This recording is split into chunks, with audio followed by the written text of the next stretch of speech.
Alain Prost and Elio De Angelis, the Austrian, the Frenchman or the Italian, will be the 1984 world champion. 35 years old Lauda, already twice champion in 1975 and 1977, leads the title chase with 54 points from 4 wins and 3 second places. His vast experience over 13 years of Grand Prix racing must make him favourite for a hat-trick of titles. Alain Prost, 29 years old, could be France's first ever world champion. With 4 years' experience, he's only 1.5 points behind his McLaren teammate, but he's faded a bit in the second half of the season with no points from 3 of the last 5 races. His record includes 5 wins this year, one of them being a half-points victory at Monaco. Elio De Angelis is the odd man out, the only other driver with a mathematical chance of winning the title, remote though it is. 29.5 points to the JPS driver, who's been the most consistent of all this season, with points finishes in all but 3 races so far. Today at Monza, perhaps, but most improbably, the partisan crowd will elect to support not just Ferrari, but also their fellow countryman, the 26-year-old De Angelis.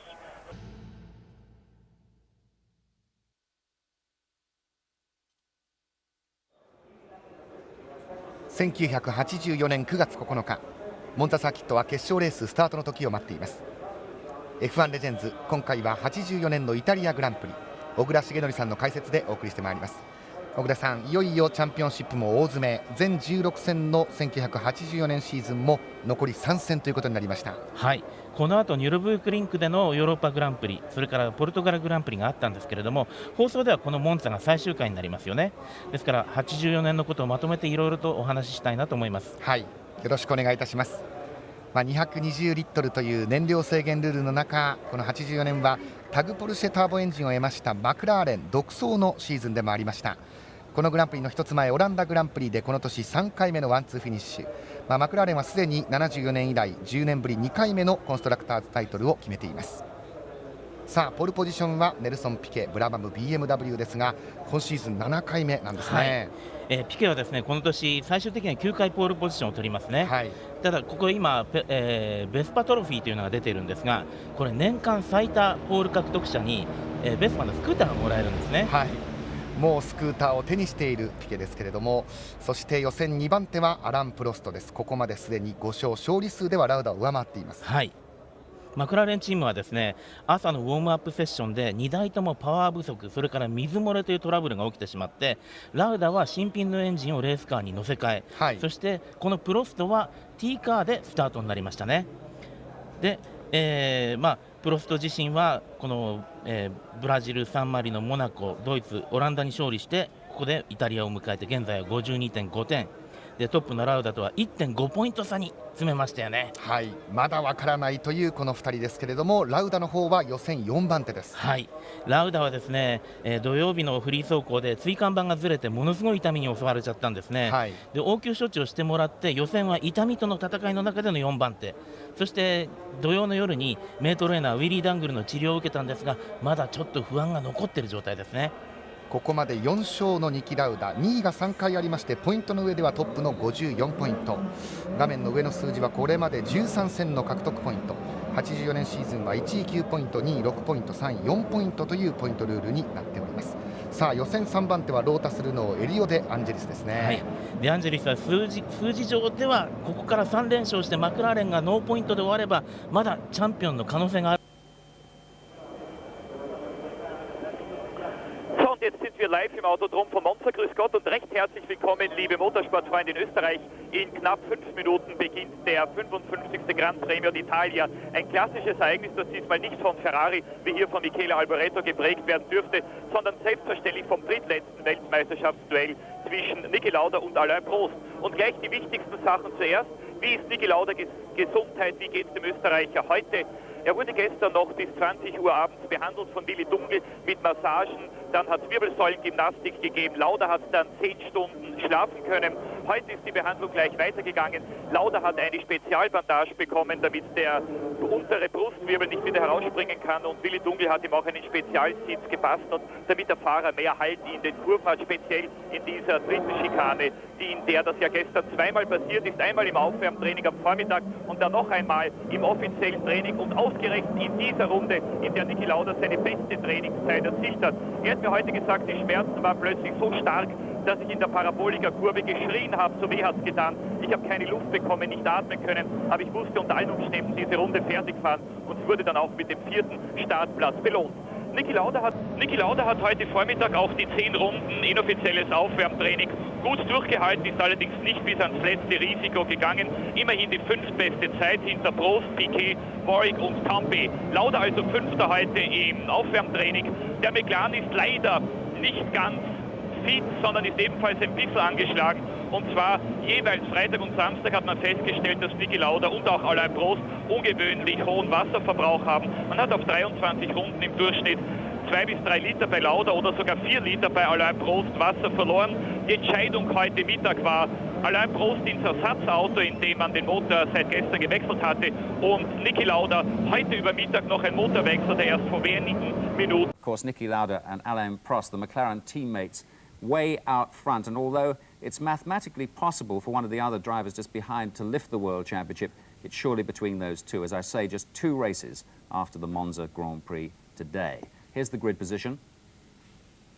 And Nelson Piquet was quickest in practice, as he has been for several times throughout the season. Prost in 2nd place, and Niki Lauda there in 4th position on the grid. So we're all set for the race. Coming up live now, warm-up lap is underway. Let's go to Monza and join James Hunt and Murray Walker. And there you see the competitors. They've just started their final warm-up lap.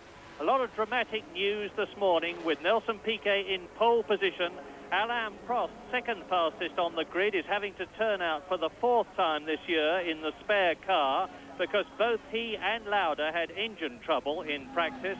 Elio De Angelis is 3rd on the grid.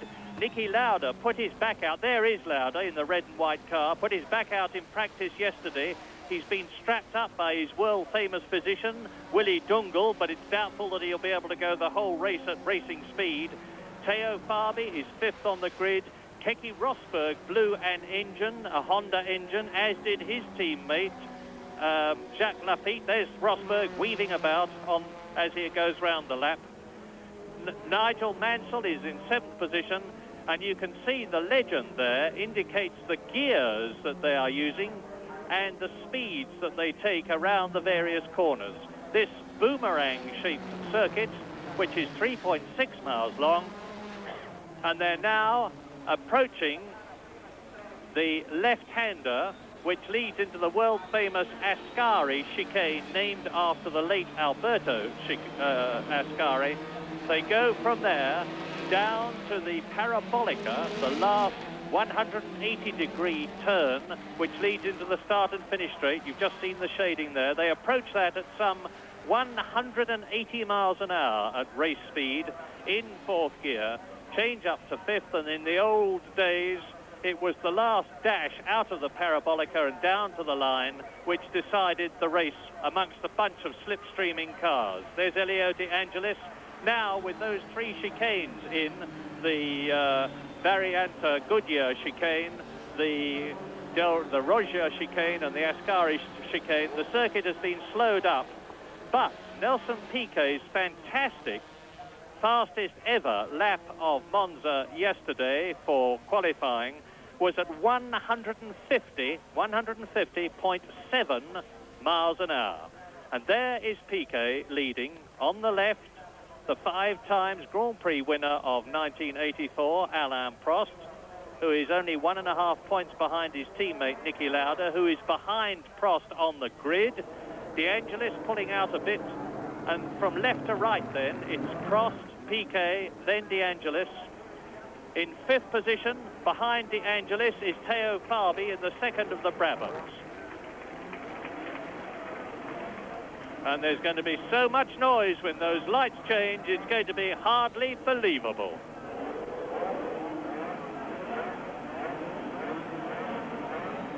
Closing up at the back of the grid, and when Derek Ongaro is happy, he will give them the red, and then less than 7 seconds later, the green for 52 laps.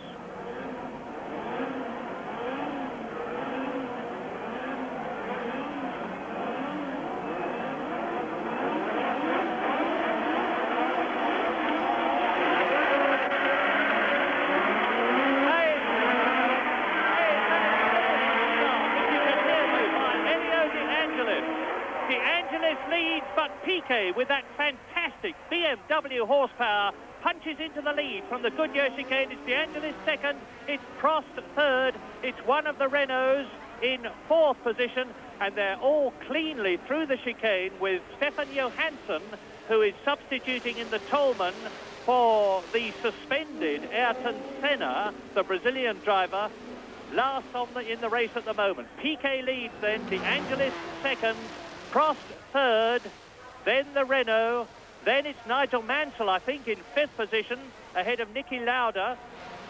And they're now round the Lesmo bends. That is some fourth gear, and a brilliant start for Piquet, James. Yes, he used his power there, but really I felt a bit sorry for De Angelis, who made clearly the best start of the first two rows of the grid.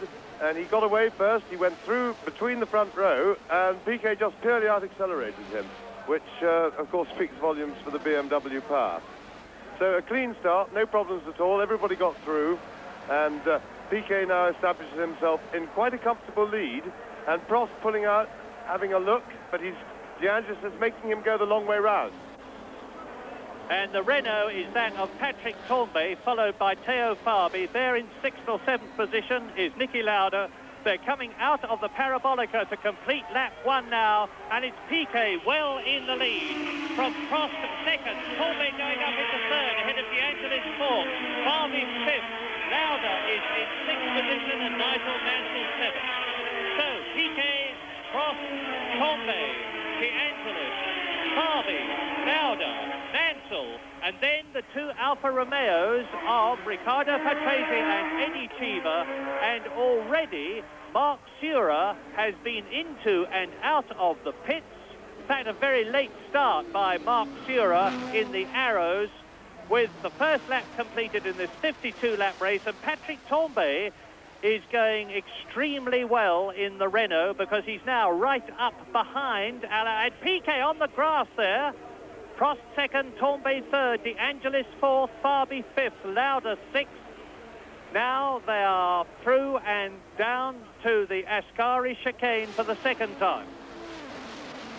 Yes, and Piquet is really, really pushing it, trying to stretch it. We saw him go wide coming out of the first Lesmo, and he's right to try very hard there, because the two Lesmo corners are really the key to quick lap times at Monza.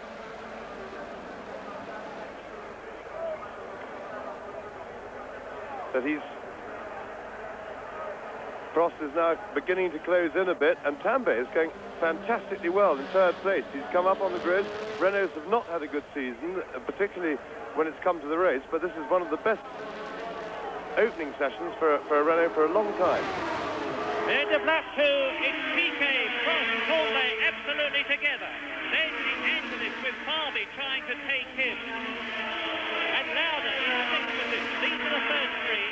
Piquet, Prost, Tambay, then Fabi, De Angelis, Lauda. There is Nigel Mansell, the first of the Ferraris. Behind Mansell in eighth position is that of Michele Alboreto. Arnoux has moved up a few places in the second Ferrari, but a terrific scrap for the lead.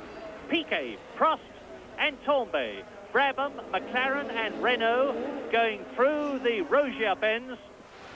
Yes, and the fastest man on the track at the moment would appear to be Patrick Tambay, who's absolutely flying. He's now joined the leading pair and would be looking for a way round. Now up to the Ascari chicane again. Here they come underneath the bridge, which is the old bank track, and it's still Piquet with Prost in his wheel tracks. Tambay third. Fabi is in fourth position now, ahead of number 11 there, Elio De Angelis, who, like Lauda, is in pain because Elio De Angelis pulled a muscle in his shoulder in the warm-up this morning, and I'm expecting him to drop back. I'm expecting Lauda to take him. Indeed, as I say that, Lauda comes out of De Angelis' slipstream and takes fifth position. So the Austrian, very heavily strapped up, is up into fifth place as the leaders go through.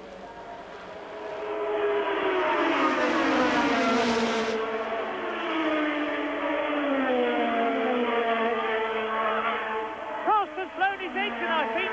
He's slowed right down. Well, look at it. Alain Prost is in trouble. Or he's got oil Yes, Prost is slowing, and already this is a terrific major development. Alain Prost on the third lap in this race looks as though he is out of it. And now up into second place comes Patrick Tambay. In third position, it is Theo Fabi, and there he is. So the Brabhams are first and third, and the man who's second in the World Championship is out of the race. Yes, this is a major development. So Prost is out of the race, which has just been announced on the commentary, produces a huge cheer from the grandstand, the Italians being ever sporting, always cheer a loser. And the problem now for Lauda is he no longer has a hurry in the race. He can accumulate points. There's Lauda just coming into your picture now. In fourth place now, he's moved up. De Angelis, I think, is down on power. I think De Angelis maybe has an engine problem, but Lauda has with his back. The problem is, if he clicks his back out because of the G-forces in the car, he's had vertebrae getting out of place, it pinches the nerve. And this is a big challenge for him, because if his back does go out, he's going to have to withstand the pain and somehow finish the car in the points to consolidate the championship. Well, real excitement here at Monza. Piquet leading then, Tambay second, Fabi is in third position, Lauda is now fourth, De Angelis is fifth, Alboreto is sixth, Mansell is seventh, Shiva is eighth, and Derek Warwick is in ninth position.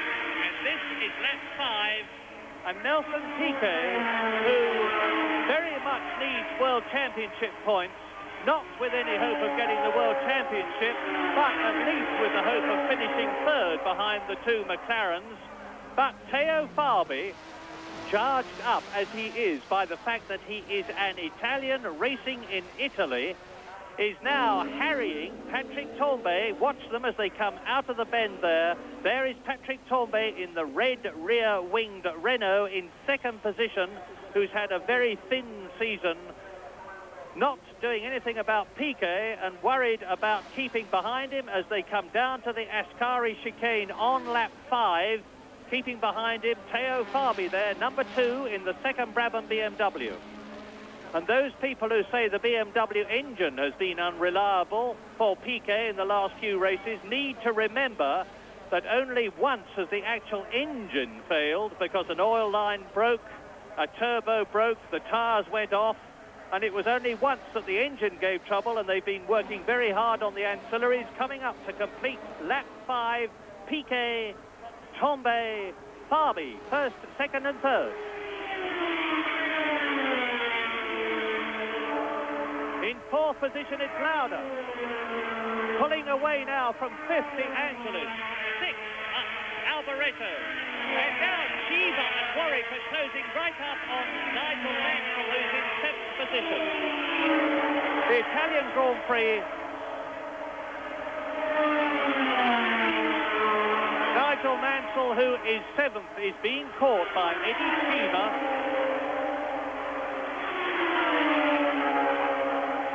And we've got the usual noise problem at Monza. I don't need to tell you that. We're sitting in a concrete grandstand with the noise beating down on the microphones from the roof above us. But there is Tambay still second. There is Fabi still third. The leader disappears and now comes towards us. It's Nelson Piquet. This is lap 6. And behind Nelson Piquet in fourth position is Niki Lauda. And as James says, Lauda just needs to keep going to get World Championship points and extend his thin 1.5 points lead over his teammate Prost, who has retired. And there is Lauda in the background. Behind Lauda, De Angelis. Yes, and I suspect Lauda is taking it pretty comfortably at the moment. There's no reason for him to rush. He just wants to pick up points. He's quite happy so long as he stays in touch with the leaders. If he wants more points at the end of the race, he can make a challenge then.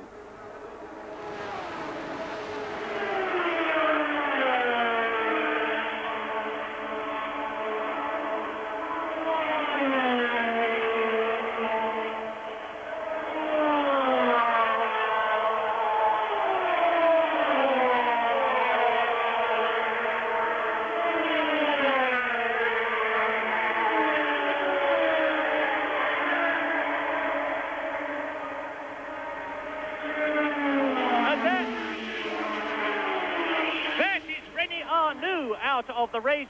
So now the Ferrari fans, the Tifosi's cup of misery will be overflowing, because one of their two cars which qualified so badly, that of René Arnoux, is out of the Italian Grand Prix on lap 7. We have two major retirements already. Alain Prost and now René Arnoux as the leader. Piquet, second Tambay, third Fabi, come down to the Ascari bends, and we look back behind them to see it's still Lauda in fourth position, De Angelis fifth. Nigel Mansell has been passed by Alboreto. There is René Arnoux out of his car as the leaders come down towards the Parabolica, with Niki Lauda there in fourth position. And those sparks are from the titanium skid plates underneath Piquet's car. Nothing to worry about.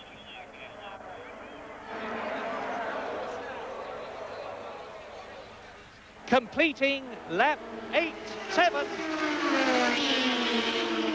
Piquet. There is Tambay. And Alboreto up into fifth place, and a roar of excitement and approval that the Italian fans stand and cheer, because Alboreto is the only Ferrari driver left. He is up into fifth position. But a wonderful fight for the first place. Nelson Piquet pacing himself, James, or really going for it? And there goes Teo Fabi.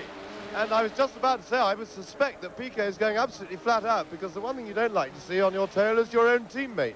And Fabi, Italian driver in his home Grand Prix, but he's got going again. He didn't lose the engine, so he will rejoin in something like 12th, 13th place, thereabouts, and not out of touch, because Fabi was going very well indeed in the race, and he could still get right back into the points. In the meantime, though, Piquet definitely giving it 11 tenths, absolutely flat out at the moment, on the limit, with Tambay.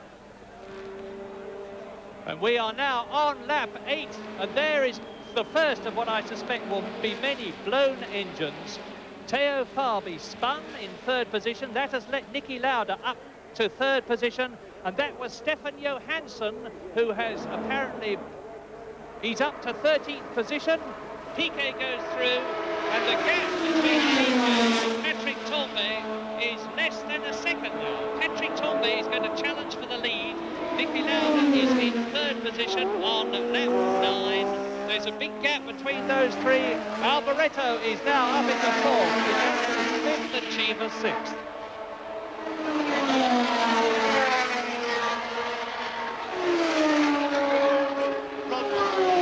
And Keke Rosberg has retired. Keke Rosberg has stopped within our sight.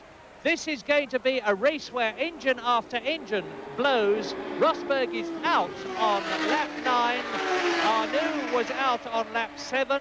Prost was out on lap 3. And it is still Piquet leading, Tambay second, Lauda in third position. De Angelis has gone down to fifth position, with Alboreto now fourth. Yes, and they're beginning to edge away from Niki Lauda. How hard he's trying to keep up, one can't speculate at this stage, because of course he only wants points. He wants a good steady race. There's an oil flag. You see the yellow striped flag on the left of your picture, just on the edge of the picture. That means there's oil or some other slippery substance on the track, just to warn the drivers.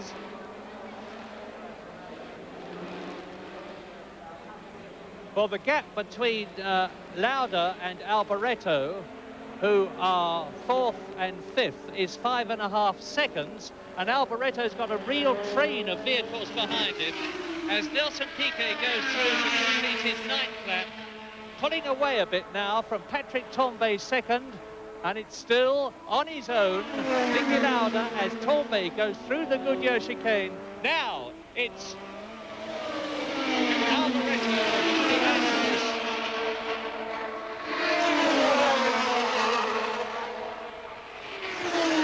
But now Teo Fabi is fighting his way up through the field after that spin of his.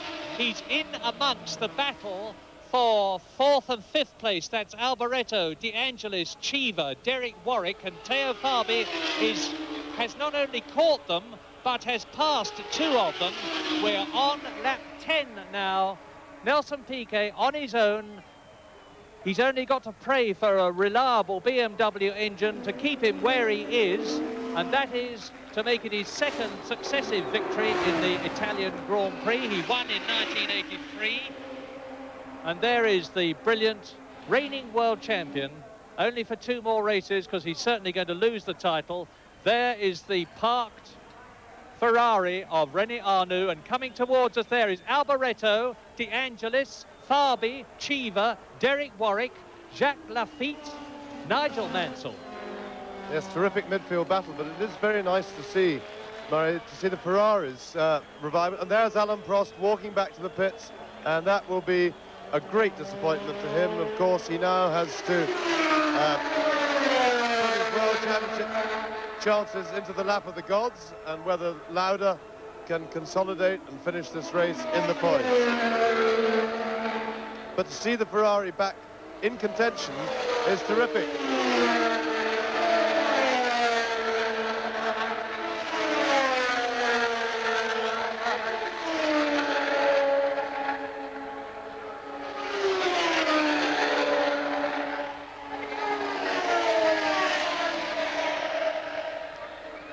Yes, the relative decline of Ferrari during the second half of this season has been a sad sight to see, and in fact yesterday it was possible to walk from one end of the pits to the other without actually being injured, which has never in my experience been possible at Monza before, and I think that's to do with the Ferrari. So it's wonderful to see Alboreto right back and fighting, and Ferraris have finally found some sort of form for the race.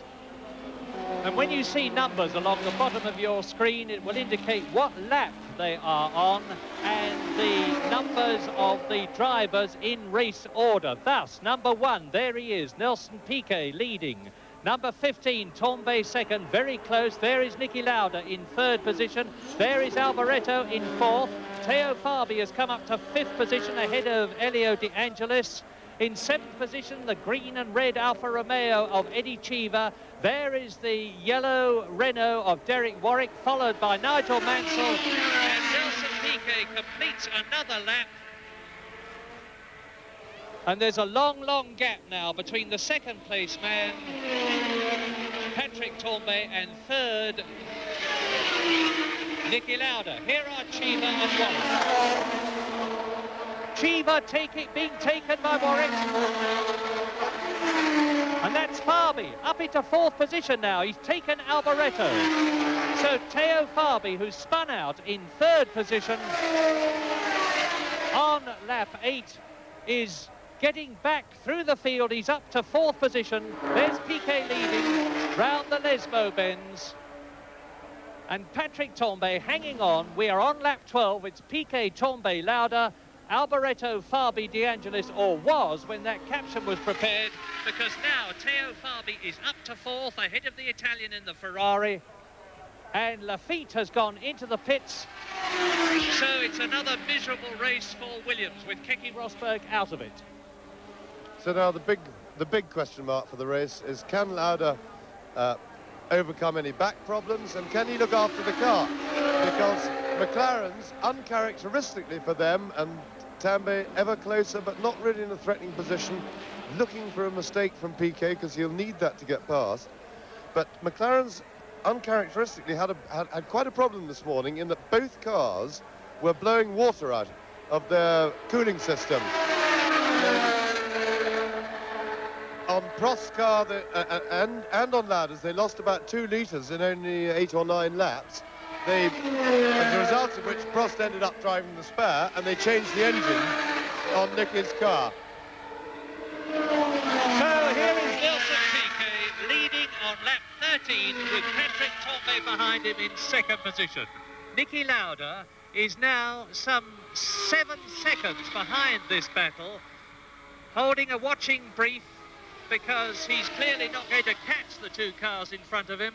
He is fairly comfortably ahead of Teo Fabi, who is in 4th place with Michele Alboreto 5th, and in 6th position is De Angelis, followed by Eddie Cheever, Derek Warwick, Nigel Mansell, Stefan Johansson, Thierry Boutsen, and Johansson has done extremely well. He was 26th on the first lap, He's now up to 10th as Piquet and Tambay, first and second on lap 13 in this 52-lap race, exit the Ascari chicane, go down towards the Parabolica. Now look for Lauda. He's going to be the next one round.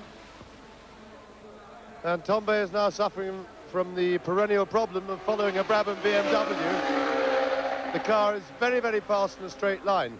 There is no doubt that Tambay would be able to lap quicker if he was on his own, if he could get past Piquet, but he has to follow in the disturbed air. He doesn't get the grip. Now they go over the line, and whilst Tambay is right there, he's not really in a position to challenge Piquet.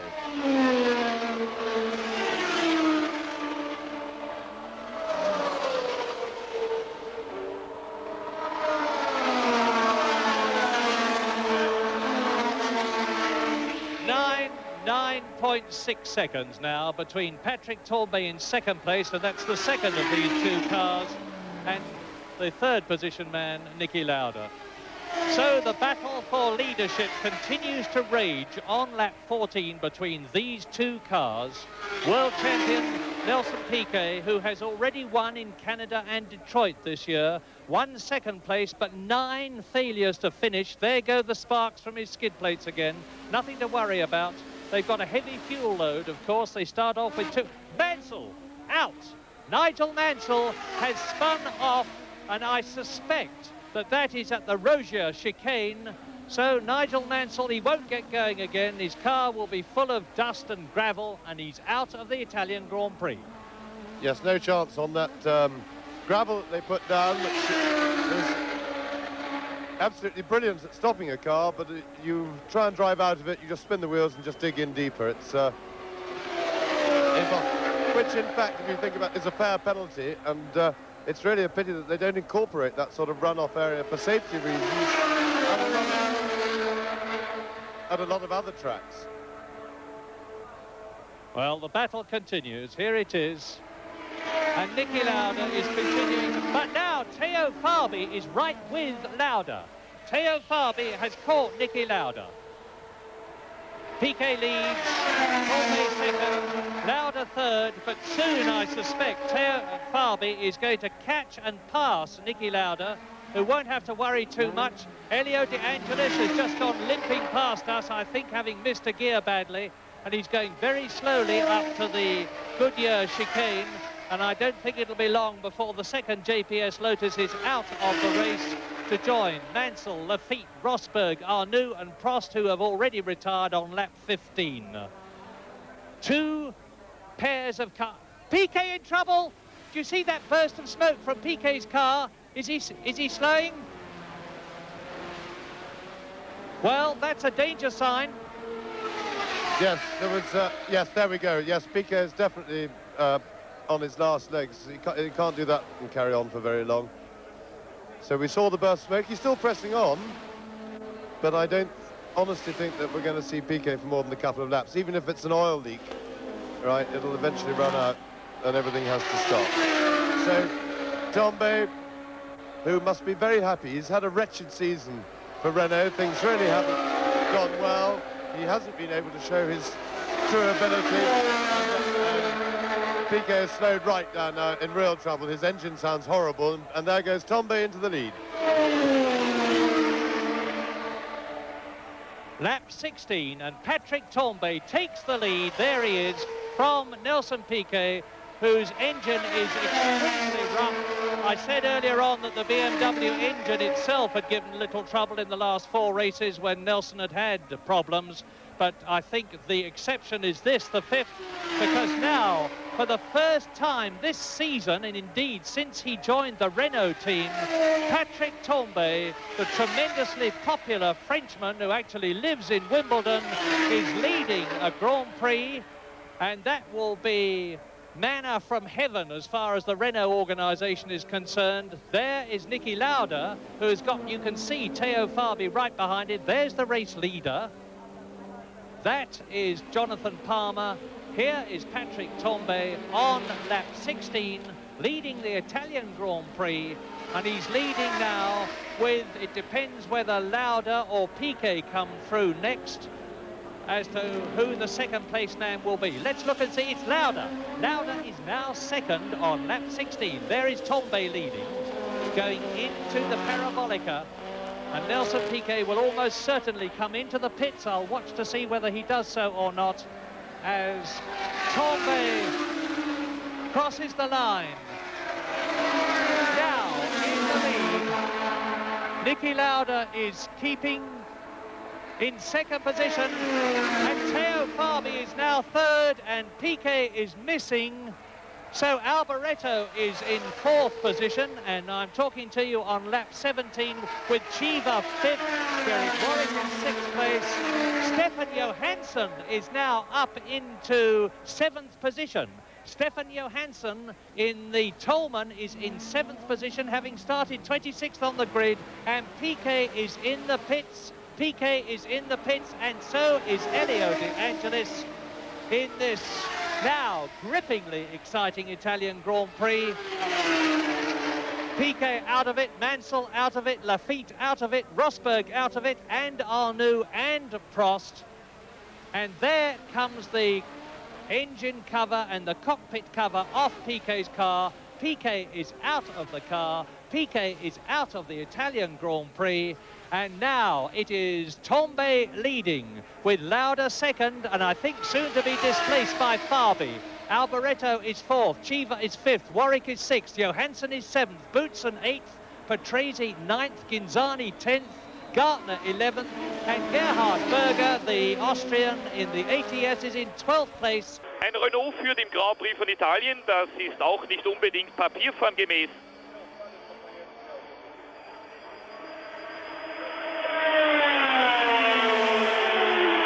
Tambay vor Lauda und Fabi hat nicht gestimmt, das heißt erster Tambay, zweiter Fabi und dritter Lauda.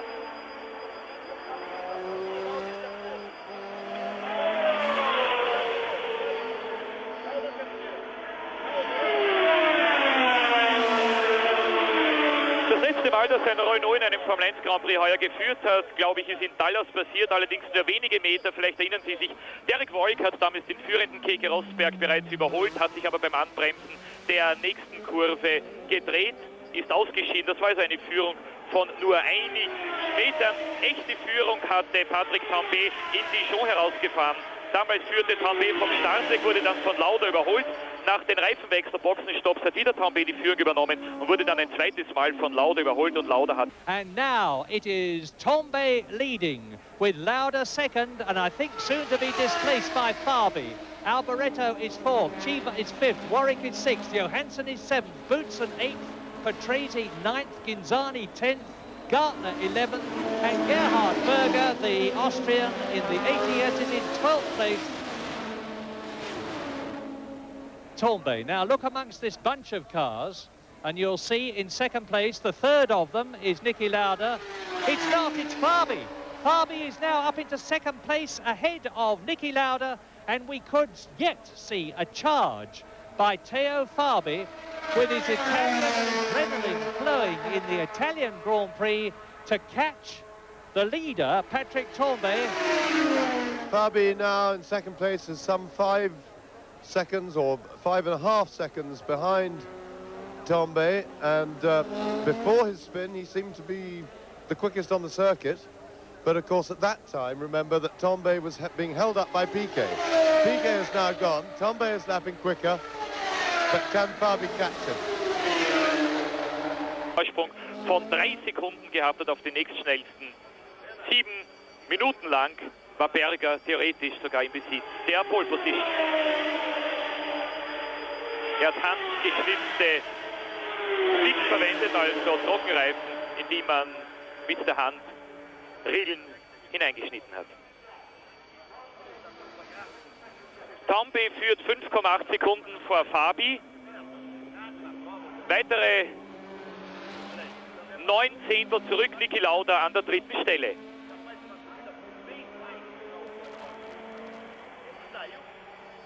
Dann 7 Sekunden später Alboreto an vierter Stelle. Lauda also 9 Zehntel hinter Fabi und genau 6,9 Sekunden vor Michele Alboreto.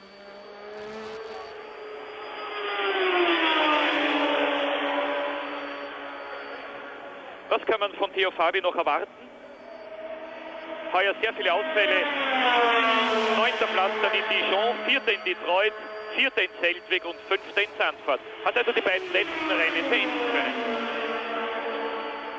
Vielleicht hat Brabham BMW Fabi als kleinen Ansporn einen besonders guten Motor heute zugespielt. Niki Lauda fährt mit genügend Abstand jetzt hinter Theo Fabi her. Sollte dem Italiener wieder ein Fehler passieren, sollte sich Fabi wieder einmal drehen.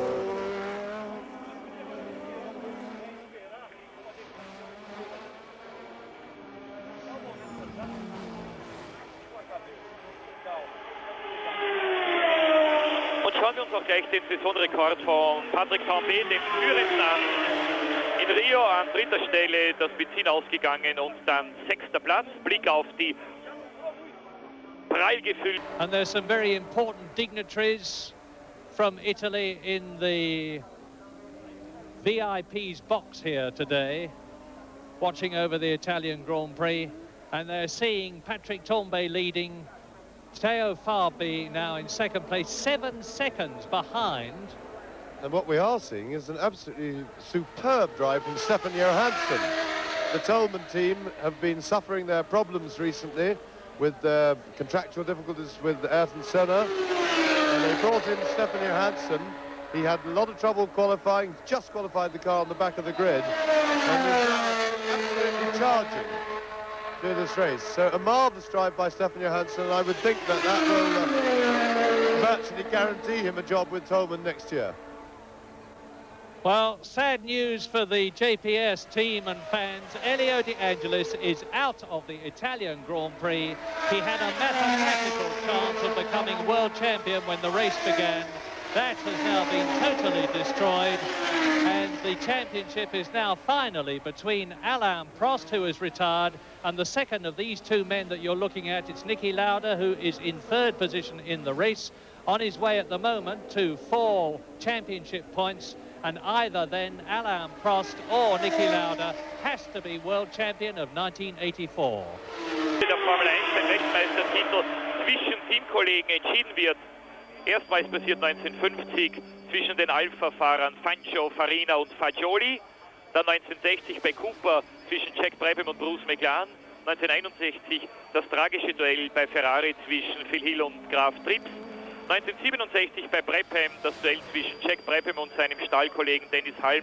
Dann 1978 das Lotus-Duell Mario Andretti gegen Ronnie Peterson, das hier in Monza auf tragische Weise entschieden wurde. Und 1979 bei Ferrari Jody Scheckter gegen Jacques Villeneuve. Scheckter wurde damals Weltmeister, übrigens in Monza, durch einen Sieg, den ihm Teamkollege Gilles Villeneuve ermöglicht hat. Die 20. Runde ist fertig.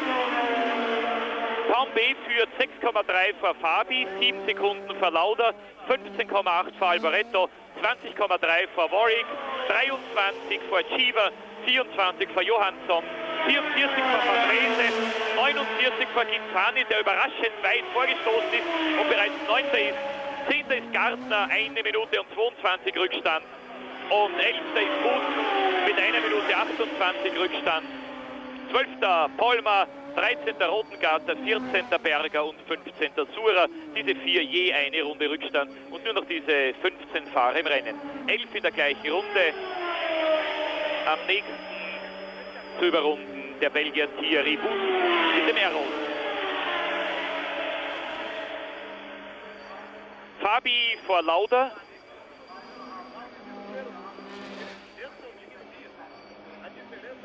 ...30 Runden noch zu fahren im Autodrom von Monza.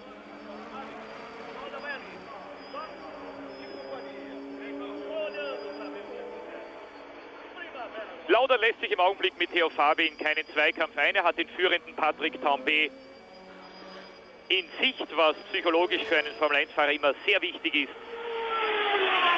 Ich glaube auch nicht an der Fahrweise Laudas zu erkennen, dass der Österreicher mit letztem Risiko und letzten Einsatz fährt.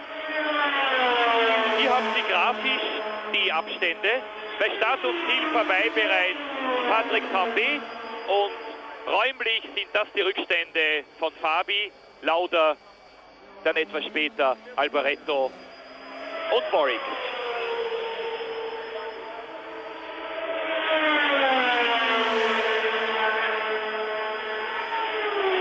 Für Niki Lauda waren alle Vorzeichen im Autodrom von Monza relativ ungünstig, ist schon sehr stark verkühlt nach Monza gekommen.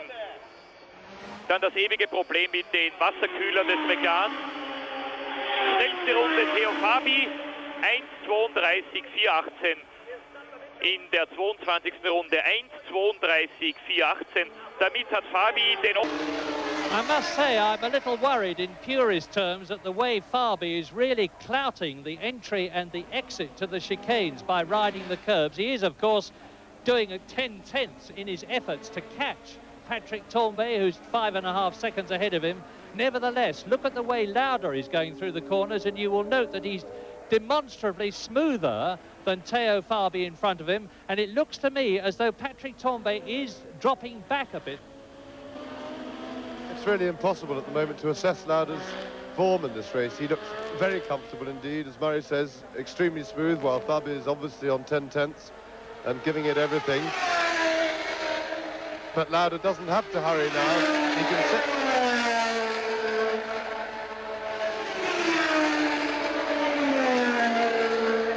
He can sit back and watch the leaders fight it out. He's using Fabi to tow him up towards Patrick Tambay, whose lead is dwindling. And he just has to relax, because only at about three-quarters distance does the race really start for Niki Lauda. Now we're on lap 24, and Theo Fabi, there he is in second place, is catching Tambay at the rate of 1 second a lap. In third position, the second of the two cars you see in the picture, it's Niki Lauda. In fourth position is Michele Alboreto. Fifth is Derek Warwick, and in sixth position, Eddie Cheever. In seventh place is Stefan Johansson, going superbly in the Tollman. Jo Gardner, Thierry Boutsen und den führenden Patrick Tambay. Gardner liegt an 10. Stelle, hält sich also sehr gut. Nach einem ziemlich misslungenen Training. Gardner ist am Freitag das Gaspedal hängen geblieben. Er hat in seiner ersten Enttäuschung sogar schon vom Aufhören gesprochen. Hat überlegt, ob es seinen Sinn hat, überhaupt weiterzumachen oder ob er nicht alles hinschmeißen sollte. War sehr enttäuscht, weil er nicht verstanden hat, warum dieses Pech immer nur ihn trifft. Zwischen Tambay und Fabi jetzt nur noch 3,2 Sekunden.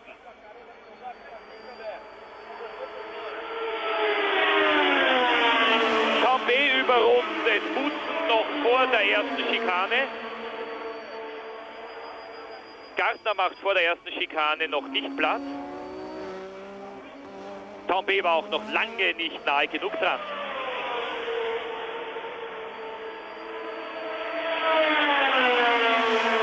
Er hat gestern im Qualifikationstraining für Jo Gardner einmal Piquet unmittelbar vor ihm, Motorschaden, einmal Ölverlust von Eddie Cheever unmittelbar vor ihm, und damit waren die beiden schnellen Qualifikationsrunden schon mehr oder minder verschenkt, und dazu kam, dass sich Gardner in seiner schnellsten Runde noch zweimal verschaltet hat. Tambays Vorsprung auf Fabi wird immer kleiner, 1,8 Sekunden nur noch. So, Gardner in der letzten Kurve jetzt überrundet von Patrick Tambay, auch von Fabi. Blaue Flaggen überrunden lassen. Niki Lauda jetzt auch schon vorbei am Österreicher Gardner, an seinem Landsmann. Zum ersten Mal seit Seltweg, zum zweiten Mal überhaupt in der Formel-1-Geschichte. Ja, heute wieder 3 Österreicher in einem Grand Prix, und alle 3 sind noch im Rennen. So, das ist eine vorentscheidende Phase dieses Rennens. 25. Runde. Die ersten 3 jetzt knapp hintereinander. Tambay, Fabi, Lauda.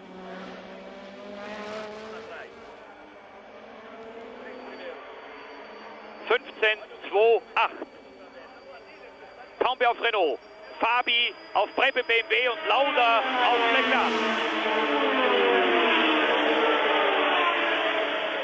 Dann die überrundeten Boutsen und Gardner.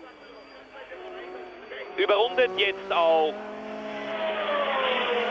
zum zweiten Mal, glaube ich, bereits der Engländer Palmer.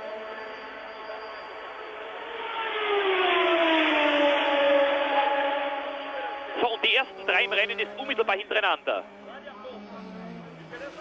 Eine halbe Sekunde zwischen Tambay und Fabi und dicht auf bereits Niki Lauda.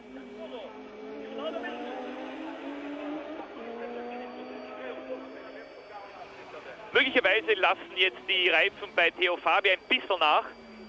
Rechts hat er weiche Reifen montiert, die vielleicht nicht unbedingt die ganze Grand Prix-Distanz durchhalten.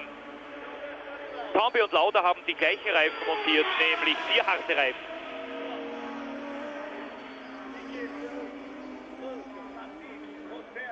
Die ersten 3 knapp hintereinander. Tambay, Fabi, der jetzt in den Rückspiegel geschaut hat, wo Lauda ist, unmittelbar hinter ihm.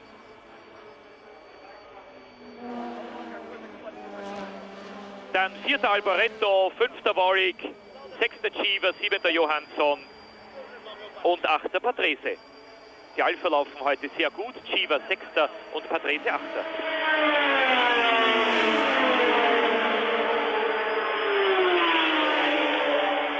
Dazu muss man sagen, dass der österreichische Beitrag in der Formel 1 immer größer wird, der österreichische Anteil immer stärker. Nicht nur 3 österreichische Formel 1-Fahrer, sondern auch ein österreichischer Rennleiter natürlich bei BMW, Staffel, dann ein österreichischer Konstrukteur bei Alfa Romeo, Gustav Brunner, der die Alpha, die heuer noch nicht sehr viel gezeigt haben, völlig umgemodelt hat.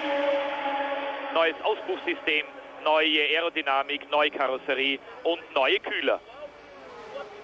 Trotzdem wird Brunner heuer zu Saisonende Alpha verlassen, wird wahrscheinlich nach England übersiedeln. Der neue Alpha-Konstrukteur wird wahrscheinlich Ingenieur Carletti, der beste Freund von Patrick Tambay, den Tambay von Ferrari zu Renault mitgenommen hat. Nur, dass Sie sehen, wie in der Formel 1 oft die verschiedenen Schicksale oder Beziehungen miteinander verknüpft sind. Tambay, Fabi, Lauda. In der 3. Schikane. He will wait.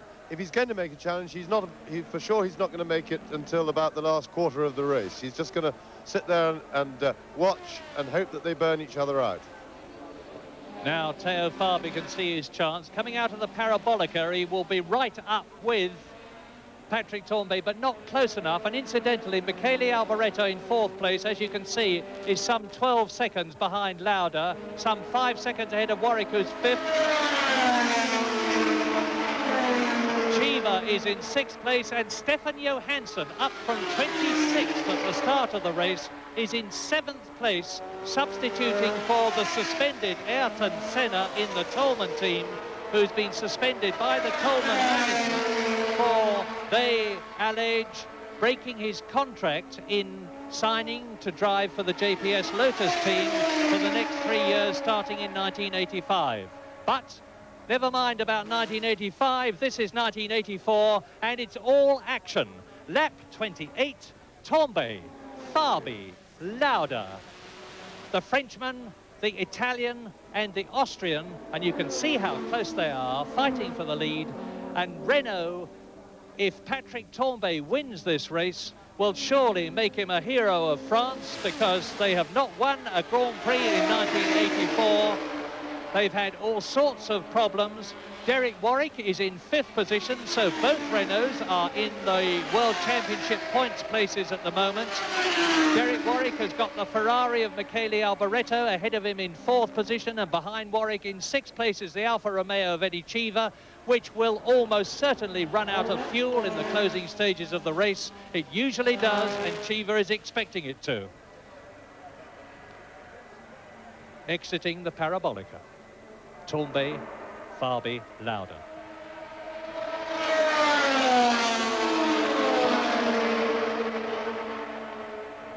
It's 190 miles an hour up to the chicane here, where they slow down to a mere 100 to accelerate to 130 out of it. Then up to about 150 miles an hour on the Curva Grande, into 5th gear and 180 miles an hour as they come up to the Rogia, which is the second of the chicanes. And you can see now that Fabi, I think, is going to go for it, coming out of the Parabolica in this lap. He's riding the curbs. He's right under the wing, almost, of Patrick Tambay's Renault, which pulls away on good, extremely good 4th gear handling as they come out of the 2 Lesmo bends. round the Seraglio, the left-hander here, down to the Vialoni and the Ascari chicane. And I think Fabi is possibly losing grip with his tires. He's been driving the car very hard indeed. And whilst he was able to haul in and catch Tombe, I think he may have shot his bolt doing that. He looks to be struggling for grip now. He was quite slow around the Lesmos. Lauda reeled him in. And I think Fabi is getting into tyre trouble.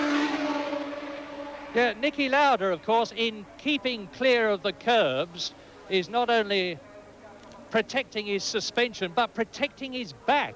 Lauda lost a stone recently, but and certainly since his seat was made for him. Over the line, it's Tombe, Lauda.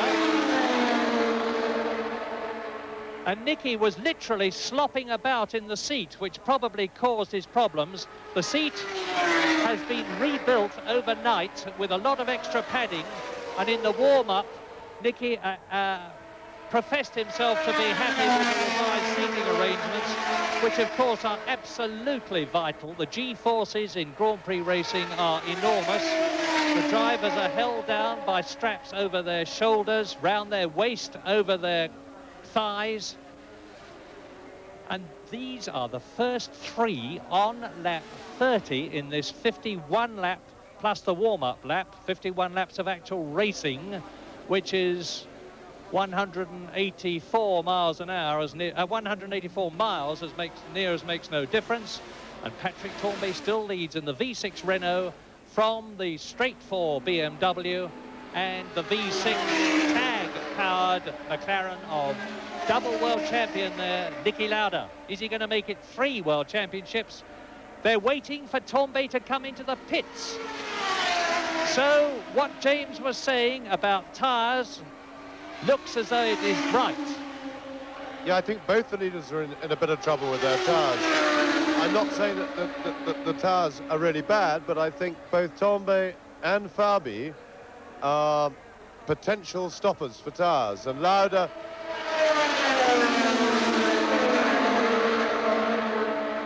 taken the conservative route for the hard compound. Fabi's challenging for the lead there, he's having a little look, not really a threat. But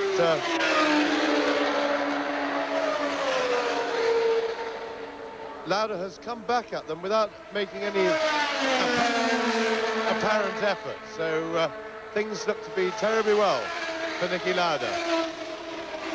So who is this man, Teo Fabi, you may say? Well, he's 29, he comes from Milan.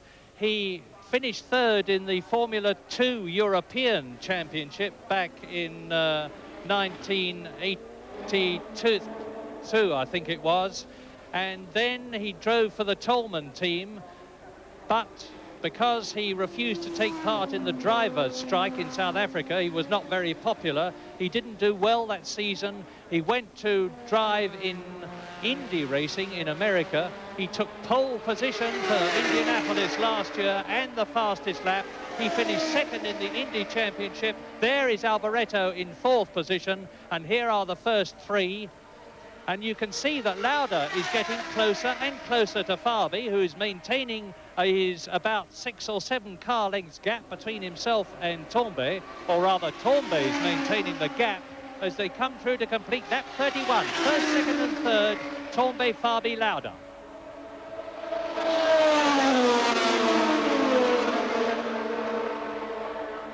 In 4th position, it's still Alboreto, who is now 13 seconds behind this battle for the lead. In 5th position, it's Warwick, who is 6 seconds behind Alboreto. In 6th position, it's Chiva.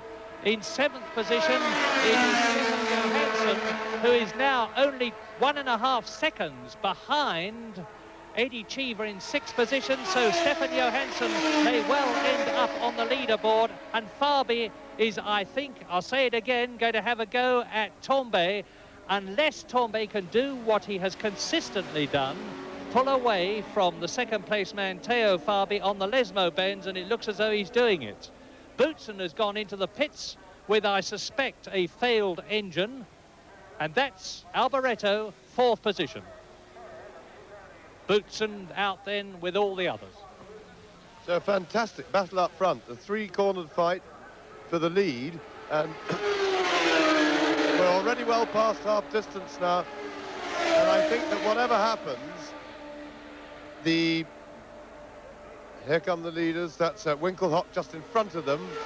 Oh, sorry, that's Berger, the Austrian driver, being lapped again. But I think whatever happens, that Tambay and Fabi will try and stay out there, even if they're in a bit of trouble with their tires. They will try and finish in this current form. And that presents a bit of a problem for Niki Lauda, because does he want to accept 4 points in fourth place? There's no doubt that he is potentially the fastest man on the circuit now, or does he want to settle for 4, or does he want to try and pass them and fight his way through with the risks involved to capture the extra 9? If I was in his shoes, I'd go for the 9. I think one would have to go for the win. A quick few compliments to Gerhard Berger there. It's only his second Grand Prix, but he very courteously, having kept a good eye on his mirrors, let Tambay and Fabi and Lauda through. And the result is that the gap is much the same, although Niki Lauda has got Hub Rotengatter in the Spirit in front of him, but I think he's passed him now. They're coming down. Yes, he has. He's got past Rotengatter, the Dutch driver, in the Spirit Hart car.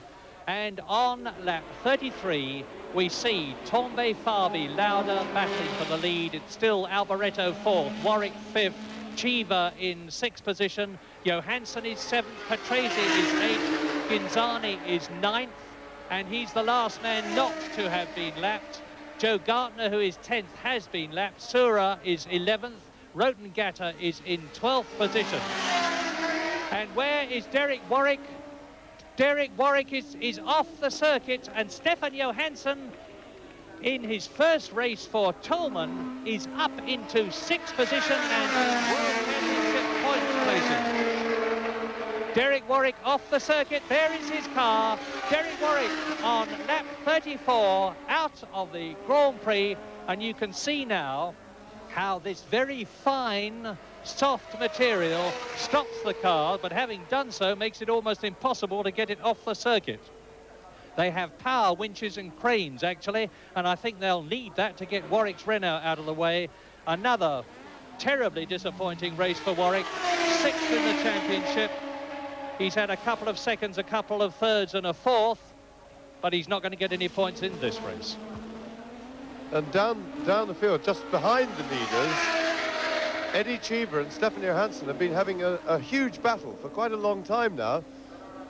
Stefan Johansson, in a wonderful drive in the Toleman, through from the back of the grid. They had pretty unhappy practice, and he's doing a marvellous job, but he's got stuck behind Eddie Cheever, and he's been looking for a way round for quite a long time, some 20 laps or so.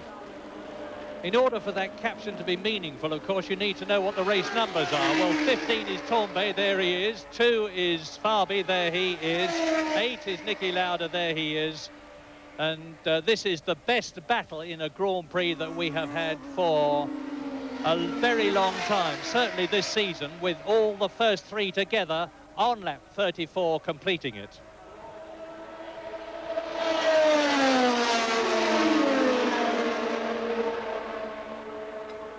James, they can all see each other. I expect they know from pit signals that they're well ahead of Alboreto, who is 4th. What will whose tactics be? Well, I think for Tambay and for Fabi, they'll just be going hell for leather, quite honestly. I think they're both possibly in a little bit of tyre trouble, or certainly tyre trouble relative to Niki, who's running the hard tyres, very conservative. The interesting part of the equation is what will Lauda's tactics be. So the first 2 are racing hard. Now Lauda is right up behind Fabi. Fabi made a bit of a mistake there, coming out of the chicane. But of course the Brabham is very, very quick down the straight. But I would think that Lauda will be looking now. He's been very comfortable through the race, and I think now he'll be looking to make a move. He will want to pick up 9 points, because the difference between 1st and 3rd is more than double. Right, 9 points for a win, 4 for 3rd place, and Lauda won't be very happy with that. His car is good. It would appear that the water problem they had in the warm-up this morning has gone away, because if it was going to manifest itself, it would have done so by now. So now is the time that Niki should be starting to make a move, and he's doing exactly that. He's starting to press Fabi. Lauda with a new engine since the warm-up. They decided to fit a new one, and this is it, is it?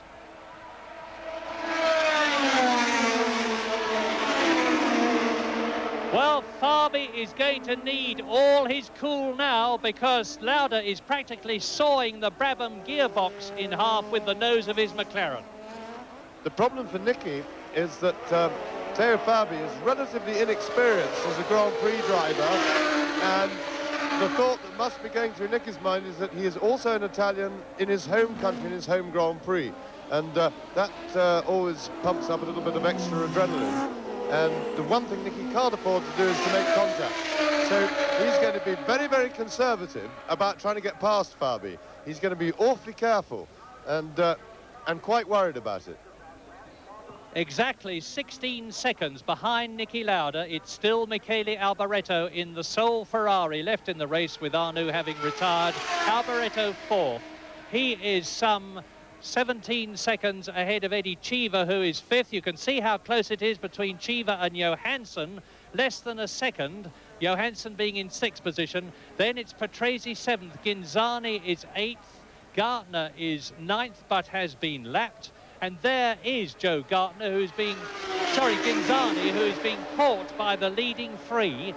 And this is where we could get a change, because if Piercarlo Ghinzani in the Osella, that's number 24 in the blue car, doesn't move over and let them through, there could be a change of leadership.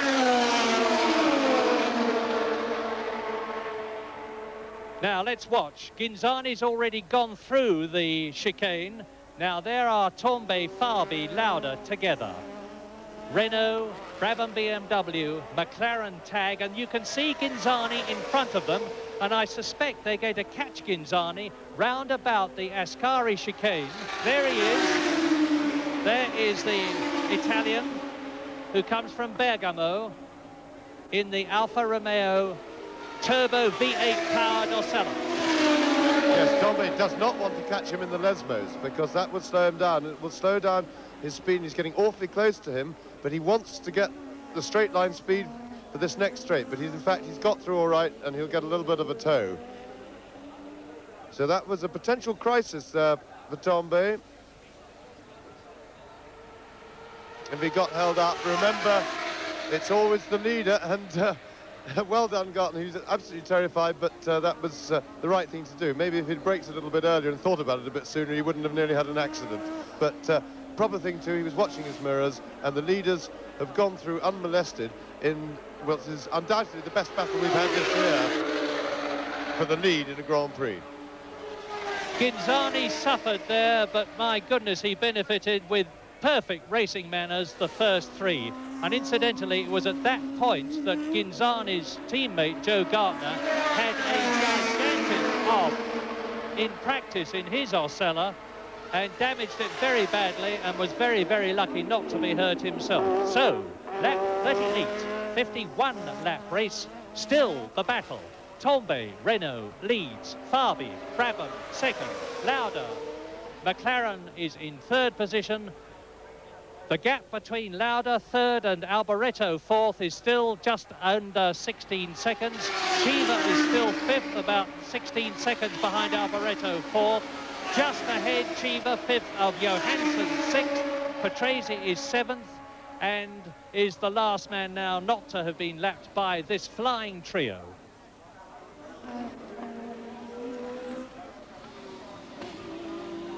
Out of the Lesmo bends, down to the Ascari chicane.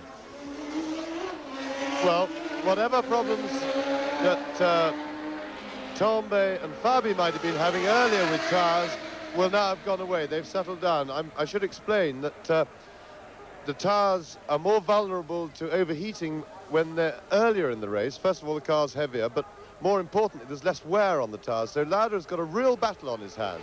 It looked at about half distance as if his choice of hard compound had been the good one, but now that the tyres have worn down a bit, but Lauda is now in a challenging position, but he doesn't have the straight line speed.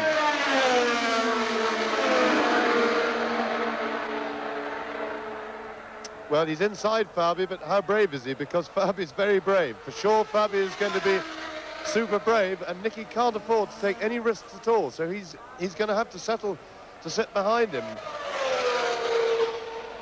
I think that Fabi's tyres are going off. We know that the Brabham is marginally harder on tyres than the McLaren is, and I suspect that Niki Lauda, with his smooth driving style and the fact that the McLaren is slightly better on tyres than the Brabham, is in an advantageous position. Because I remind you again of how Fabi's been thumping those curves all through this race, and that won't have done his Michelins a lot of good. Lauda's going to have a go for it, coming up to the Ascari, but no. Yes, it's the same old problem. The Brabham is very fast in a straight line, and Lauda can't afford to be brave.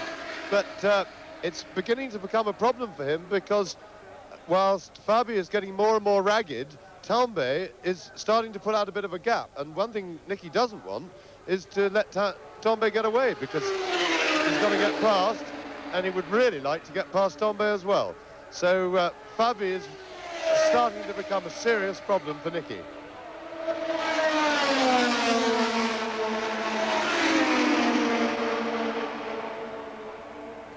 And if, for instance, Lauda finished in second position, and he wants to win this race, he would get 6 points. He would only be 7.5 points ahead in the World Championship of his teammate Alain Prost. And if at the next Grand Prix, which is the European Grand Prix at the Nürburgring, their roles were reversed and Prost finished second or won and Lauda went out, once again the championship positions would have changed. And it really does look at the present moment as though the championship is going to go right down to the last Grand Prix of the year, which for the first time for a very long time is going to be at Estoril. And we know now that Piquet's trouble was that a water cooler broke in his Brabham BMW. So once again, it wasn't anything to do directly with the engine, it was something that was attached to the engine. And Tambay is definitely now benefiting from the fact that Fabi is having to work very hard to keep Lauda behind him, because the Frenchman is pulling away, but he's now up to Patrese as Lauda goes for it, and he's going to take second place. Coming down to the Parabolica, and he's through. Lauda is through, up into second position, and in front of him, the race leader, Patrick Tambay, is probably going to be obstructed by Riccardo Patrese.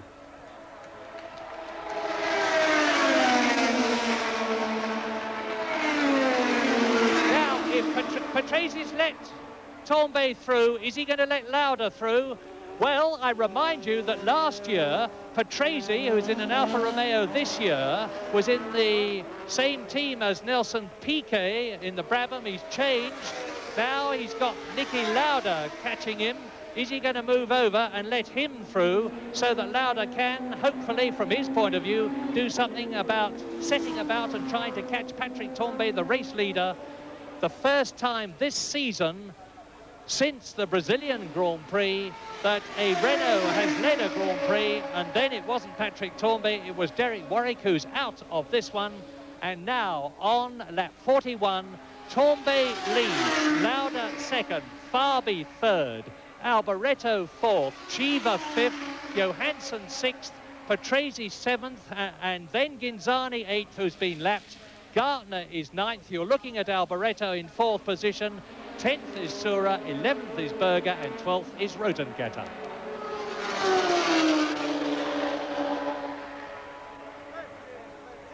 Michele Alboreto there, carrying the world-famous number 27 that so many of the greats of the past have carried. And he won in Belgium. He had a third place in Austria. And the leaders have exited the Parabolica, and Patrese is still ahead of Teo Fabi, and I think that's highly significant. I think Teo Fabi is now really having to grapple with a set of Michelins that have gone off, whereas Lauda is not, and you can see that Niki Lauda is definitely catching Patrick Tambay. Lap 42. Yes, but he's catching him, but not as quickly as I'd expected once he got clear air there. And so we've got a real race to the finish, because Lauda desperately needs to win this, but Tambay is showing lots of form and is not going to be an easy target at all. Fabi, I think, as Murray rightly says, he's worn his tyres out. He will now be satisfied with third place, or he should be, and he'll settle down to look after that and protect that. He's out of the race. So it's now a head-to-head fight. It's really a question for Nicky as to weighing up the odds as to whether he wants that extra 3 points. He's not worried about winning Grand Prix. He's won plenty of those in the past. He would like to win the championship. And he'll be churning away in his brain at the moment. Should I take the risk, try and pass Tambay, grab those extra three while they're there and for the picking, or should I settle for a fairly conservative approach, take 6 points and still have Prost within 1 win and 1 breakdown for me, the lead in the championship. So Nicky will be putting as much effort into his brain as he will into his body right now, because he's going to be doing a lot of weighing up of odds. Under 10 laps to go, and I remind you that Niki Lauda is driving that McLaren tag strapped up after putting his back out yesterday in practice, after qualifying, literally crying with pain, and he's going to take the lead, and he's through! Niki Lauda leads on lap 43. The brilliant Austrian passes Patrick Tambay, and that is confirmation, I think, of the fact that Lauda, better than anyone, including Patrick Tambay, has preserved his tyres, and if he wins this race, it means that no matter what happens in Germany at the European Grand Prix, at the Nürburgring, the new Nürburgring on October the 7th, Lauda will be leading the championship, even if Prost wins and he fails to finish when they go into Estoril. By the way, Stefan Johansson has passed Eddie Cheever and is now 5th. And on lap 43, the revised order that you are looking at is Niki Lauda leading and on his way to his 5th Grand Prix win of 1984. Patrick Tambay 2nd, Teo Fabi 3rd, Alboreto 4th, Johansson 5th and Cheever 6th. And there we go, and McLaren's enjoying the huge luxury when they can go completely conservative on setup. And Teo Fabi has just pulled off the circuit, pulled out of 3rd place, right in front of the pits, and so that's the end of Fabi's race. There he is, getting out of the car,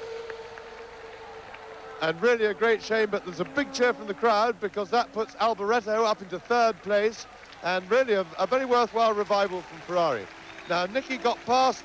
Tambay isn't finished yet, though. Tambay missed a gear, I think, or made some sort of mistake when Nicky got past him out of the chicane, and he is, to my surprise, and I think probably to Nicky's surprise, is not lying down and dying. He's not taking it quietly. So a terrific fight back by Tambay, who's desperately trying to keep on terms. Yes, Tambay will be even more anxious to win than Niki Lauda, because, as I've said before, and it's worth saying again, Renault have yet to score a win. They've won their first Grand Prix in 1979.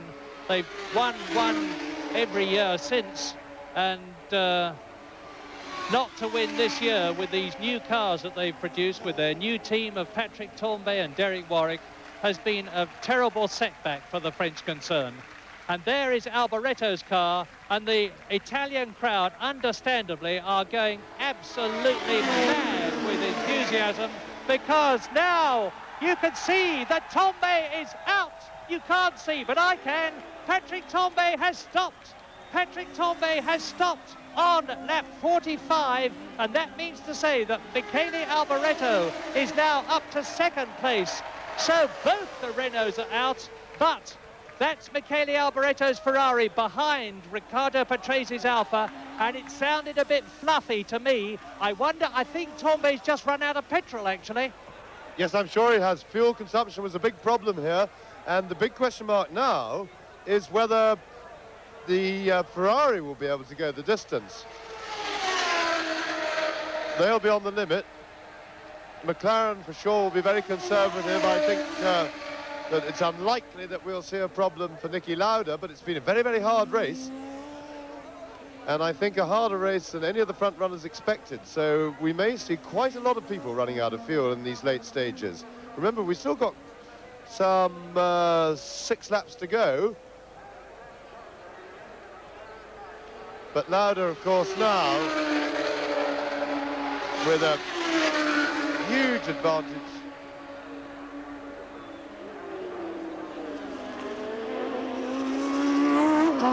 Niki Lauda really can afford to coast now, metaphorically speaking, because he's leading on lap 45 out of 51 with Alboreto second.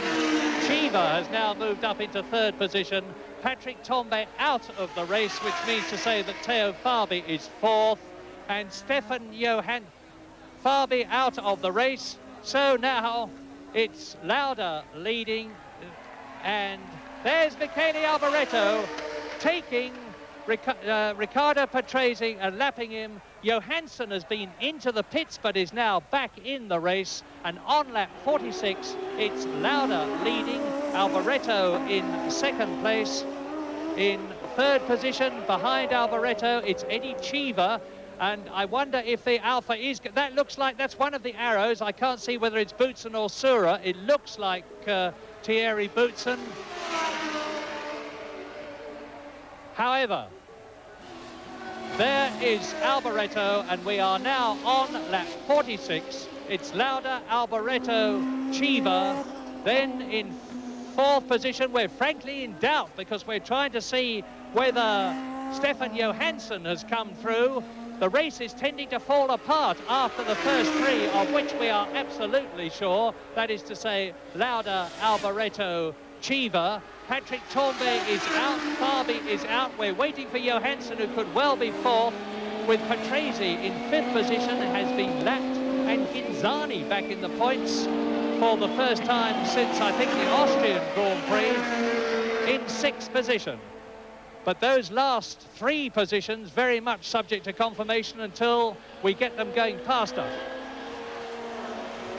Johansson is still going, and he is in fourth position at the present moment. It's Lauda, Alboreto, Cheever, Johansson, Patrese and Ghinzani. And Eddie Cheever is in third position, the last one not to have been lapped. 5 Giri al termine, as you see, 5 laps to go. We're now therefore on lap 47, and you are looking at one of the very greatest Grand Prix drivers of all time, Niki Lauda. This is his 155th Grand Prix, of which he's already won 23, finished second in 19, finished third in 9, has put up 22 fastest laps, has taken 24 pole positions, and has achieved the greatest number of World Championship points in the history of motor racing. And that looks like an Alfa Romeo out to me on the left there. And Lauda's points record, 388.5. And it's Cheever out, as he forecast to me yesterday. The unfortunate, no doubt furious Eddie Cheever, towering over his Alfa Romeo, who was in third position, is out of the Italian Grand Prix, and that means to say that Stefan Johansson is now in third position. Stefan Johansson in third position, he's been lapped, so that means to say that he will have less of a fuel problem than the others, because he will have 3.6 miles less than Lauda to do, because when the checkered flag goes out, that's the end of the race, irrespective of how many laps you have done. And it's Lauda leading, Alboreto second, Johansson third, Patrese fourth. Will he run out of fuel in his Alfa Romeo? Ghinzani fifth, and incredibly, Joe Gartner is in sixth position, albeit 2 laps behind the race leader, who is there rather, and is on lap 48 out of 51.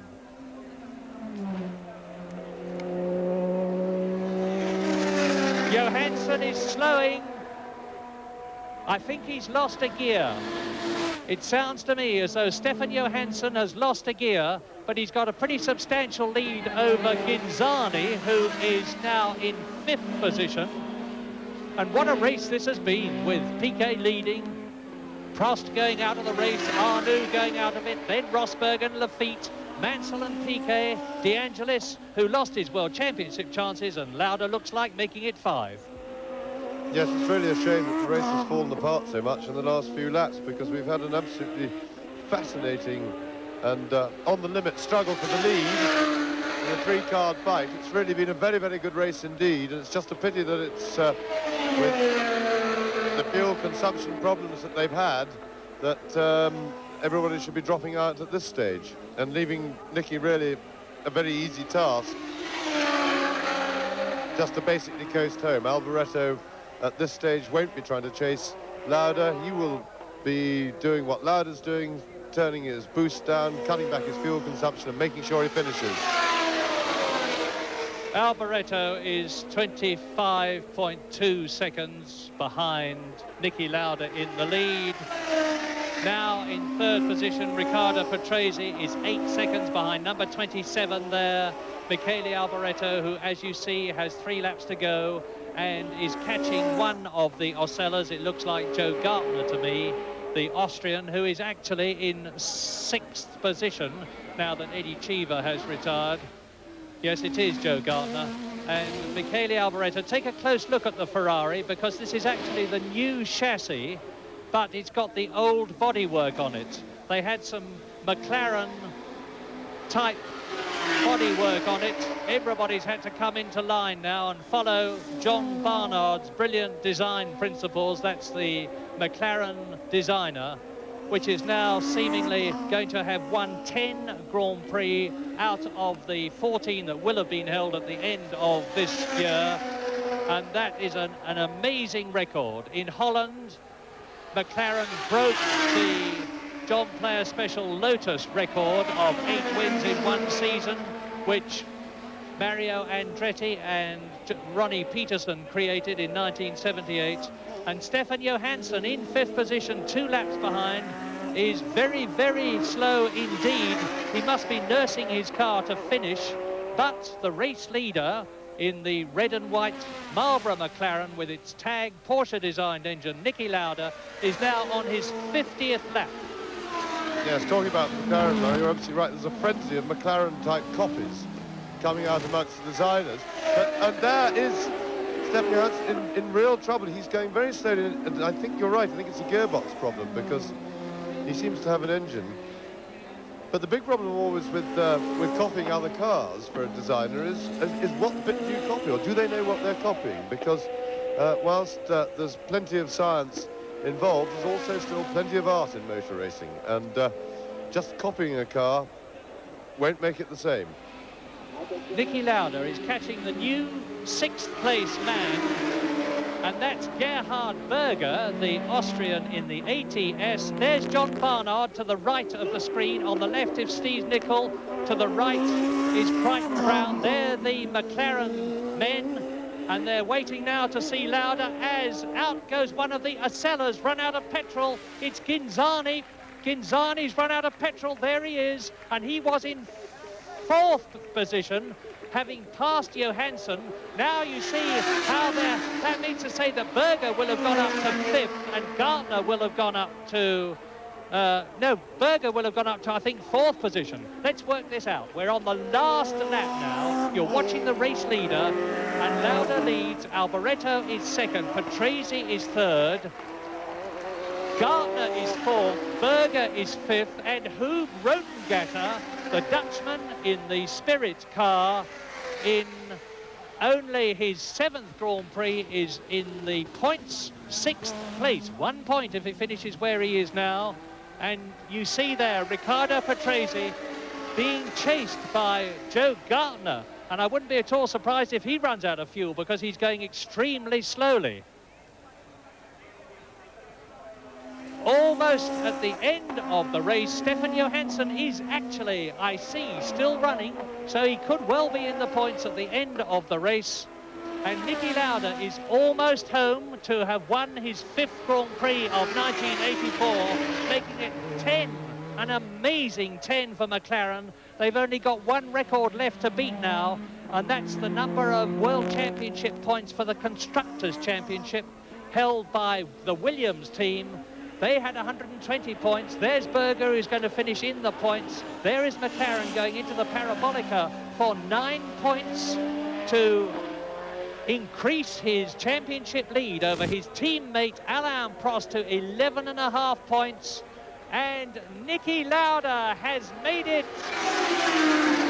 5 wins this year to equal his teammate Alain Prost in an astounding drive, having driven the whole race heavily strapped up after putting his back out yesterday, having qualified in extreme pain. And now you see not only the guts and the fortitude, but you see Michele Alboreto finishing in second place to the roar of approval from the crowd. And I was saying, you see the guts and fortitude of a Grand Prix driver. Niki Lauda is now 10.5 points in the lead, because he has 63 points to Alain Prost 52.5. Riccardo Patrese there finishes in third position. Now, who is going to be in fourth place? That is the interesting thing. It's Johansson. Stefan Johansson, in his first race for Toleman, has driven magnificently to finish in fourth position and runs out of petrol as he crosses the line. Well, my goodness, Johansson finishes in fourth position. That will mean that Gartner is in fifth place and Gerhard Berger takes sixth position, with my usual caveat, subject to official confirmation, and Gartner coasts across the line. He too, like Ghinzani, has run out of petrol, but he made it to the finish, whereas Ghinzani failed by just 1 lap in this astounding Italian Grand Prix, won by Niki Lauda. I can tell you that Gartner has run out of fuel just after he crossed the line. Even though you can't see him, you're looking at Niki Lauda on his wind-down victory lap. Stefan Johansson ran out of fuel as he crossed the line. And subject to official confirmation, as you look at the second place man, Michele Alboreto, with the Forest of Ferrari flags waving in the background, Lauda wins and increases his World Championship lead to 11.5 points. Alboreto second, a great finish for Ferrari after all their travail. A superb finish for Alfa Romeo, third place for Riccardo Patrese. A magnificent finish, and I shall run out of superlatives soon, for Stefan Johansson in the Toleman, fourth place. ATS have at last got back in the points again, and that's only the second time in their history that they've done it, with Gerhard Berger fifth in only his second Grand Prix. And Ghinzani has actually taken the sixth place by virtue of the fact that he had covered.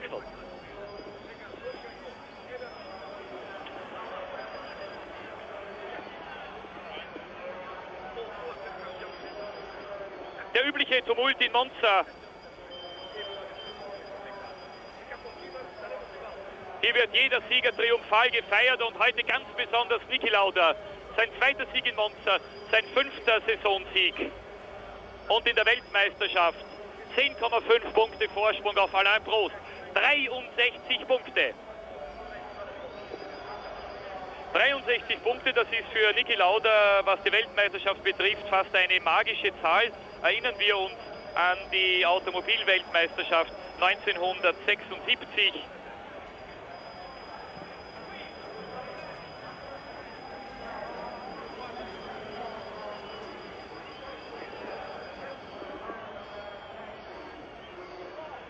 Berger mit 2 Punkten an 20. Stelle der Weltmeisterschaft. Aber wie gesagt, möglicherweise hat auch Jo Gartner Punkte geholt. Es sei denn, der Österreicher ist in den letzten Rennen so langsam geworden, dass er zweimal überrundet wurde.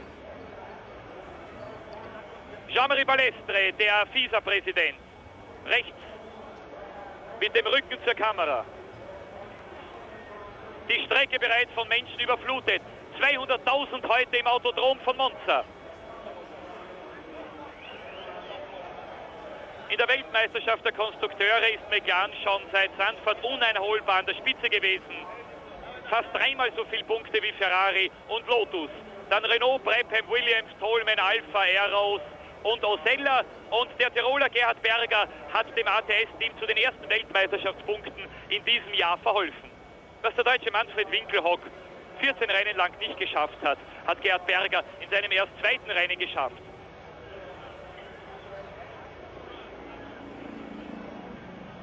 Eine bewundernswerte Leistung der Österreicher heute im Autodrom von Monza. Und der Fitmacher der Formel 1, Willi Dungl, hat wieder einmal gezaubert, denn mit einer ähnlichen Verletzung, wie sie Niki Lauda gestern erlitten hat, würde jeder Arzt 48 Stunden absolute Pause, absolute Ruhestellung verordnen.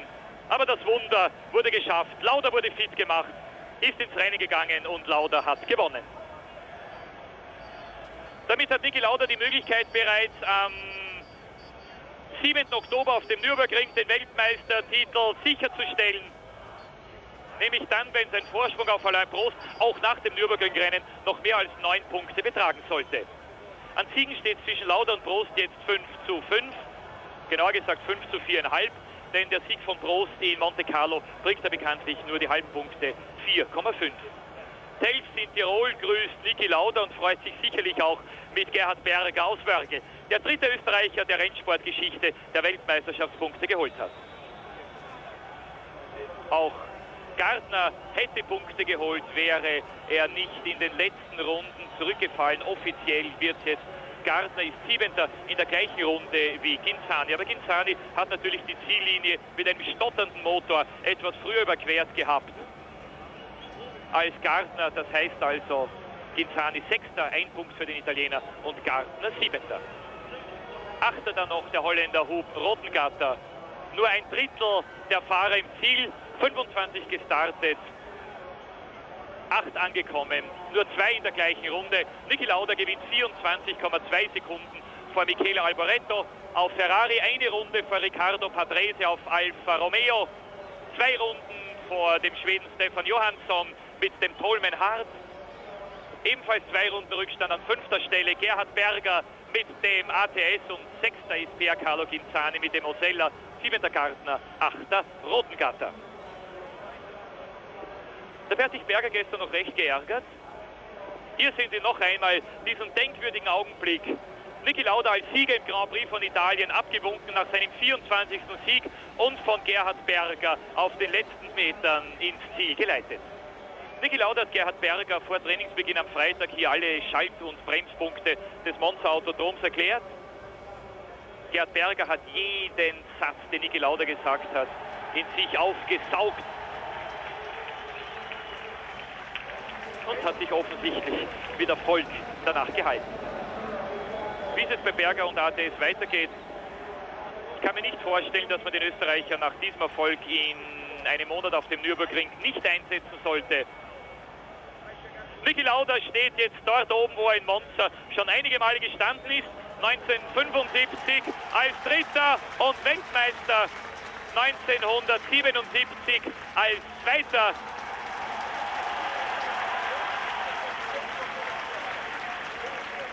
Und Niki Lauda weiß, was er dem italienischen Publikum schuldig ist. Lauda links von ihm, Michele Alboreto, rechts von ihm, Riccardo Patrese.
Verzeihung für Niki Lauders 24. Grand Prix-Sieg. Und Sie haben, glaube ich, mitbekommen, wie Alboreto und Patrese Lauda gefragt haben, was ist mit deinen Rückenwirbeln, war alles in Ordnung? Und Niki Lauda hat ihnen bedeutet, ja, offensichtlich hat alles gepasst.